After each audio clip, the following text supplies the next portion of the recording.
1000 కోట్ల కలెక్షన్స్. భారతీయ సినిమా ఈ ఫీట్ ని సాధిస్తే చూడాలని ఎంతో మంది కల.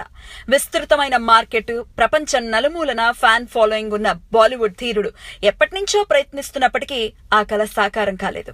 అలాంటిది ఒక ప్రాంతీయ చిత్రం ఆ ఘనతను సాధించింది. అదే బాహుబలి. విడుదలైన తర్వాత రోజు నుంచి 100 కోట్లు, 200 కోట్లు, 300 కోట్లు, 500 కోట్లు ఇలా లెక్క పెరుగుతూనే ఉంది. ఇప్పుడు అది 1000 కోట్లను టచ్ చేసి ఈ మార్క్ ని అందుకున్న తొలి భారతీయ చిత్రంగా రికార్డులోకి ఎక్కింది. బాహుబలి ఇంతటి కలెక్షన్ల సునామీ సృష్టించడం వెనక కొందరి కృషి ఉంది. సినిమాని అద్భుతంగా తీర్చిదిద్ది తెలుగు సినిమాకి ఇంత స్టామినా ఉందని ప్రూవ్ చేసిన రాజమౌళి.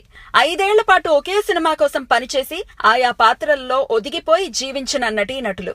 రాజమౌళిని నమ్మి కోట్లు ఖర్చు పెట్టిన నిర్మాతలు శోభు యార్లగడ్డ, ప్రసాద్ దేవినేని. రాత్రింబవళ్లు సినిమా కోసం కష్టపడ్డ రాజమౌళి కుటుంబాన్ని ప్రత్యేకంగా అభినందించాల్సిందే.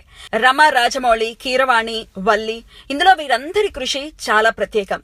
బాహుబలి మానియాని ముందే ఊహించి మార్కెటింగ్ ని పక్కాగా ప్లాన్ చేసిన బాలీవుడ్ దర్శక నిర్మాత కరణ్ జోహార్. హిందీ సినిమాలకి ధీటుగా ఆయన వర్కౌట్ చేసిన మార్కెటింగ్ స్ట్రాటజీ బాగా కలిసొచ్చింది.